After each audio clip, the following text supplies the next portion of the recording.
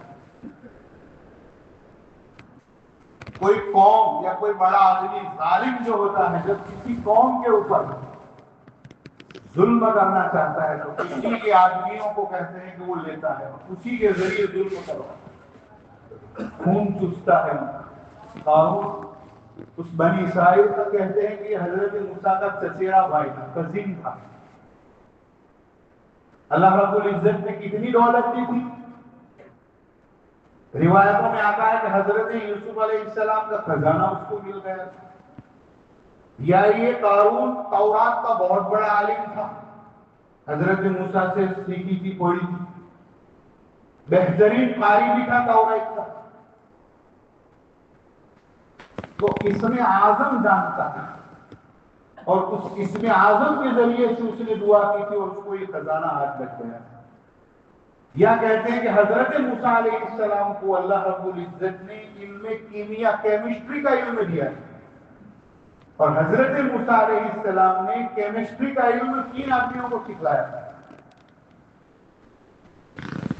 1/3 ایک تہائی قاری ابن یوکنا کو، اور 1/3 حضرت یوشع ابن نون کو علیہ السلام، اور 1/3 قارون کو سکھلایا۔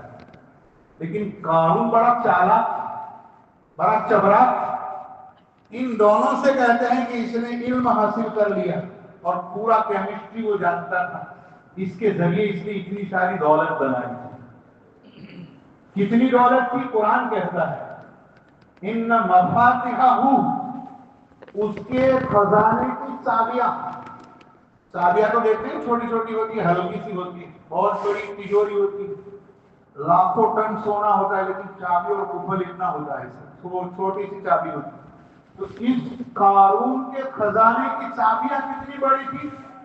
ایک طاقتور باڈی بلڈر جماعت اس کو اٹھا نہیں سکتی تھی، وہ بھی تھک جاتی تھی۔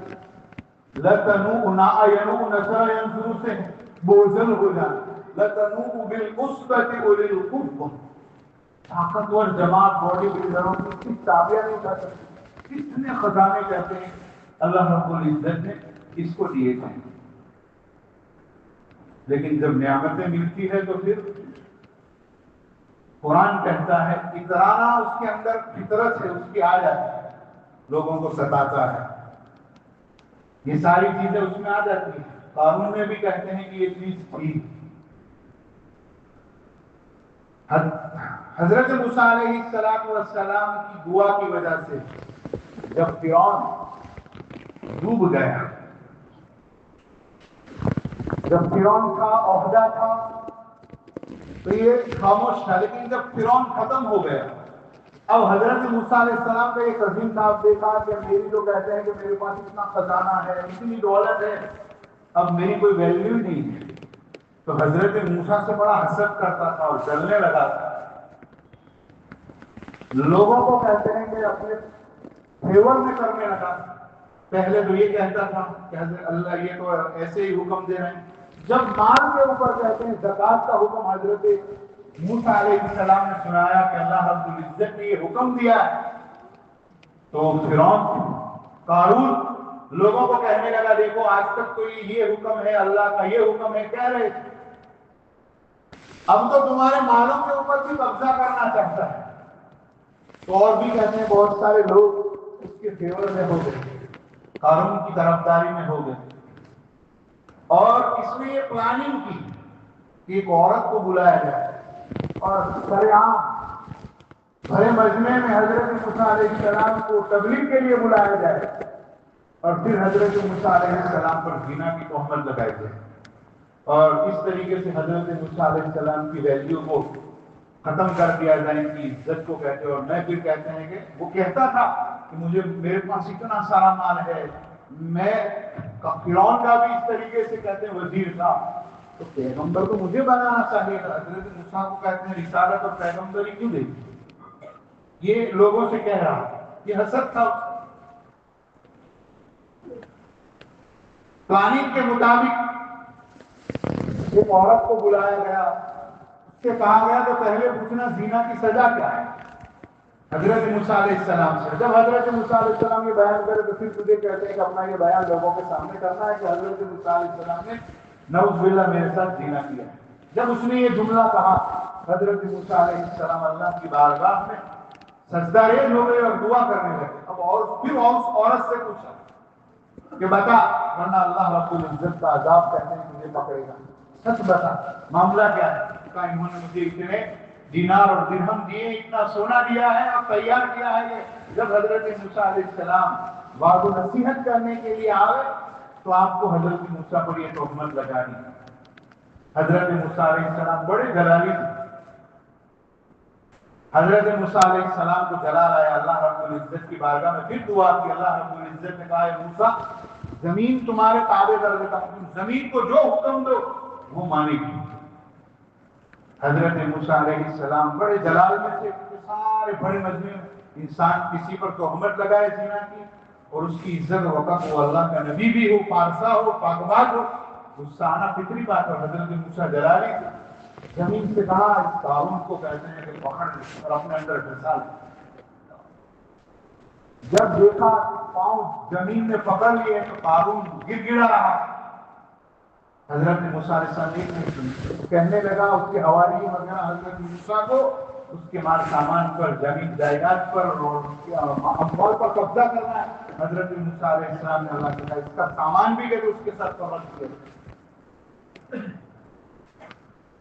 تفسیر مظہری میں لکھا ہے کہ روزانہ وہ زمین کے اندر دھستا جاتا ہے, دھستا جاتا ہے. ابھی قیامت تک کہتے ہیں جب قیامت ہوگی تب زمین کی تہ نہیں آئے گی, ابھی بھی دھستا جاتا ہے وہ زمین اور اس کے سارے ساز و سامان اور لاؤ کے سمیت. جو حضرت موسیٰ علیہ السلام کی بددعا تھی اس کی وجہ سے حضرت موسیٰ علیہ السلام نے بددعا دی. پھر لکھا ہے تفاسیر کے اندر کہ اللہ رب العزت نے حضرت موسیٰ سے کہا موسیٰ اگر مجھ سے کہتے ہیں کہ وہ کہتا قارون گر گرا تھا تو میں کہتے ہیں کہ بہرحال اس کو معاف کر دو.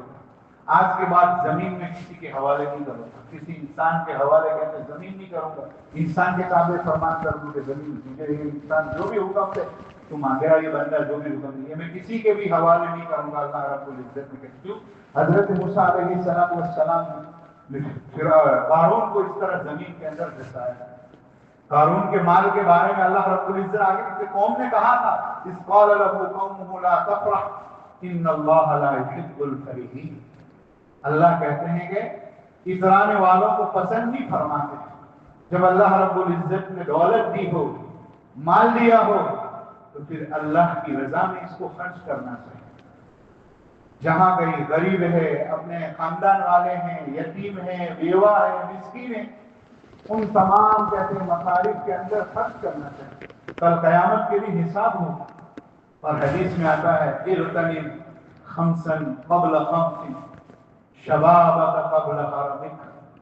آج جوانی ہے, ہمارے سارے نوجوان اس دھوکے میں ہیں کہ تو بہت ٹائم رہے گی, ابھی جوانی کے مزے اڑا لیں, ابھی ذرا جوانی میں نیند اچھی آتی ہے تو سو لے, پھر اللہ کی عبادت کریں گے, پھر اٹھیں گے فجر میں, پھر کہتے ہیں رمضان آئے گا تو روزے نہیں رکھیں گے, ابھی تو جوانی ہے کھانے کی چیز. ہم نے دیکھا ہے جوان بھی قبرستان میں پہنچ گئے, جوانوں کے جنازے بھی ہم نے کندھوں سے اٹھائے. یہ زندگی کس کی کب ختم ہو جائے کوئی نہیں کہہ سکتے. اس کی حدیث میں جناب نبی کریم صلی اللہ علیہ وسلم نے فرمایا اغتنم خمسا قبل خمس, 5 چیزوں کو 5 چیزوں سے پہلے غنیمت سمجھو. جوانی کو بڑھاپے سے پہلے. بڑھاپا جب آتا ہے انسان مجبور ہو جاتا ہے, سہارا لینے پر مجبور ہو جاتا ہے. جوانی ہوتی ہے جب سیڑھیاں چڑھتے ہیں 5 کہتے ہیں پائے کے ایک ساتھ چڑھ جاتے ہیں, اور جب بڑھاپا آتا ہے تو ایک بھی نہیں اتر سکتے, کسی کا سہارا لینا پڑتا ہے. اس لیے جناب نبی کریم صلی اللہ علیہ وسلم نے فرمایا کہ جوانی میں عبادت کرو, در جوانی توبہ کردن شیوہ پیغمبری سے، پیغمبروں نے جوانی میں عبادت کی. حضرت موسیٰ علیہ السلام اب شادی ہوئی، بیوی کو لے کر آ رہے تھے مدین سے مصر کی طرف. اللہ رب العزت نے پیغمبری عطا فرمائی. جتنے بھی ہم نے حضور صلی اللہ علیہ وسلم کی زندگی پر نظر ڈالو، 25 سال کی عمر ہے، شادی ہوئی حضرت خدیجہ کے ساتھ. پھر آپ جبل نور کے اوپر جہاں پہلی وحی اتری اس غار ہیرا کے اندر نبی کریم صلی اللہ علیہ وسلم اللہ کی عبادت کے لیے چلے جایا کرتے تھے. پھر 15 سال کے بعد وحی آئی ہے جبل نور کے اوپر. جتنے بھی انبیاء ہیں سب نے جوانی میں عبادت کی ہے. جوانی میں توبہ کرنا، جوانی میں اللہ کی عبادت کرنا، یہ پیغمبروں کا طریقہ ہے. اس لیے جناب نبی کریم صلی اللہ علیہ وسلم نے فرمایا. پھر شیخ سعدی رحمت اللہ علیہ فرماتے ہیں وقت پیری گردداری نی شبت پرہیزگار. یہ جب بڑھاپا آتا ہے، اب چلا نہیں جاتا ہے. گھر میں بھی کہتے ہیں کہ اگر کھانستے ہیں تو لوگ چیڑ کرتے ہیں کہ آپ ڈوہلو پیارے جیسے ہی، تو پھر مسجد کا کونا پکڑ لیتے ہیں. تو وقت پیری جب بڑھاپا آتا ہے تو ظالم بیڑیا بھی کہتے ہیں کہ بہرحال پرہیزگار بن جاتا ہے. اب حملہ نہیں کرتا، اب اس کے کنواں میں طاقت ہی نہیں رہی کہ چھلانگ لگا رہے. اب کیا فائدہ ہے؟ تو جوانی میں عبادت اگر کی ہے، بڑھاپے میں نہیں ہو سکے گی. اللہ جوانی کا ثواب ریزرو میں کہتے ہیں کہ بڑھاپے میں دیں گے. اس لیے یہاں کہا گیا ہے اور وہ 60 آدمی جن کو اللہ رب العزت کا قیامت کے دن کوئی سایہ نہیں ہوگا، کوئی راحت کی چیز نہیں ہوگی. قیامت کے دن کھلا میدان ہوگا، اللہ کا عرش ہوگا. سبعۃ یظلہم اللہ فی ظلہ یوم لا ظل الا ظل عرش. صرف اللہ کا عرش ہوگا، اللہ کا سایہ ہوگا. اس وقت کہتے ہیں کہ شاب نشأ فی طاعۃ اللہ، وہ نوجوان جس کی جوانی اللہ کی عبادت میں گزری ہے، اس نوجوان کو اللہ رب العزت کہتے ہیں اس سائے میں جگا دیں. اور عبادت یہ نہیں ہے کہ ہم 24 گھنٹے مسجد میں بیٹھے رہیں، کاروبار کریں، دکان، جتنا بھی بڑا بزنس ہے کرو، لیکن جناب نبی کریم صلی اللہ علیہ وسلم کی جو سنتیں ہیں صبح اٹھنے سے لے کر رات کو سونے تک کی، بزنس میں بھی آپ کی کیا سنتیں ہیں، نمازوں میں آپ کی کیا سنتیں ہیں، بازار میں جانے کی آپ کی کیا سنتیں ہیں، کسی کو دعوت دینے جاتے تھے تو آپ کی کیا سنت تھی. یہ اگر کہتے ہیں ہم اپنی زندگیوں میں لے آتے ہیں تو ہماری 24 گھنٹے کی زندگی عبادت میں گزر رہے ہیں. ہم کھا رہے ہیں، بسم اللہ پڑھ کے کھا رہے ہیں، ہر نوالے پر اللہ کا شکر بجا رہے ہیں، تو یہ کہتے ہیں ہمارا کھانا بھی عبادت ہے، ہمارا سونا بھی عبادت ہے، ہمارا چلنا بھی اگر گناہوں سے پاک ہے، نگاہیں کہتے ہیں بہرحال غلط جگہ سے نہیں پڑ رہی ہے، تو ہمارا بازاروں میں چلنا کلمے کے ساتھ یہ بھی عبادت ہے. اسلام اتنا آسان ہے. صرف اللہ کو کہتے ہیں کہ بہرحال یاد رکھنا ہے کہ میرا اللہ مجھے دیکھ رہا ہے. سنتوں کی برکات ہے محترم دوستو بزرگوں.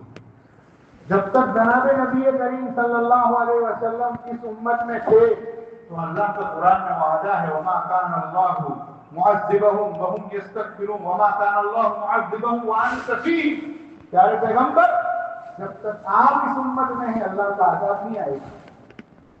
لیکن علماء نے لکھا ہے، شارحین نے لکھا ہے، مفسرین نے لکھا ہے کہ جب انسان کی زندگیوں میں سنتیں ہوگی تو پھر اس پر بھی اللہ کا عذاب نہیں آئے گا. یہ سنتوں کی برکتیں ہیں. ہمارے چہروں پر نوجوان داڑیاں بنا لے، یہ جناب نبی کریم صلی اللہ علیہ وسلم کی سنت واجبہ ہے. فرق ہوتا مسلمان اور غیر مسلمان کے درمیان فرق کرنے والی چیز اسلام کے مطابق 24 گھنٹے کی زندگی کہتے ہیں کہ 12 کی سنت کے بغیر گزرے گی. کل قیامت کے دن یا پھر موت جب آنکھیں بند ہو جائے گی، جناب نبی کریم صلی اللہ علیہ وسلم کو بتلایا جائے گا، پوچھا جائے گا آپ کے بارے میں. اس وقت حضور نے اگر چہرہ پھیر لیا تو کیا حال ہوگا کہ میری سنتوں سے تجھے نفرت تھی، میں کہتے ہیں کہ تجھے اپنا چہرہ کیسے دکھا سکتا ہوں. اس لیے محترم دوستو بزرگوں اور میرے نوجوانوں اور جن کی بھی عمریں گزر چکی ہے، داڑیاں سفید ہو چکی ہے، اللہ سے عہد کریں کہ ہم اپنی زندگیوں میں سنتوں کو زندہ کریں گے جتنا ہو سکے ہم سے. باقی اللہ مدد کرنے والا ہے. ہمیں اپنی طاقت کے مطابق کہتے ہیں کہ بہرحال قدم اٹھانا ہے، ہمت کرنی ہے، باقی مدد اللہ رب العزت کی ہے. تو سنتوں کی برکت ہے. کہ اللہ کے نبی تھے، اب اللہ کے نبی کی سنتیں اگر ہماری زندگیوں میں ہوگی تو ہم پر اللہ کا عذاب نہیں ہے اور اللہ کے اوپر یقین رکھنا ہے۔ تو شیطان والی بات شاید میں نے وہ دعا بتلانا بھول گیا اس وقت کہ شیطان تمہارا دشمن ہے، یہ سب تو اللہ رب العزت نے قرآن میں بتلا ہے، لیکن کہ وہ وسوسہ ہی ڈالتا ہے، اس سے زیادہ اس کی کوئی طاقت نہیں، اور ہم اس وسوسہ بہتر میں آ جاتے ہیں۔ قرآن میں آخری جو سورت ہے، سورہ کہتے ہیں ناس، اس کو انسان کثرت سے پڑھا کرے شیطان کے وسوسے سے محفوظ رہے گی۔ حدیث میں آتا ہے جو 3 مرتبہ صبح پڑھتا ہے، 3 مرتبہ شام میں، تینوں صورتیں پڑھتا ہے، دنیا کی کہتے ہیں ہر چیز کی تکلیف سے محفوظ رہے گا۔ اور دوسری ایک دعا ہے رب اعوذ بک من ہمزات الشیاطین وان یحضرون، کہ اللہ شیطان کے وسوسوں سے میں پناہ چاہتا ہوں۔ تو انسان کہتے ہیں کہ اللہ ہی بچا سکتا ہے، وہ دشمن ہمیں نظر تو نہیں آتا ہے، لیکن یہ دعائیں کہتے ہیں پڑھتا رہے گا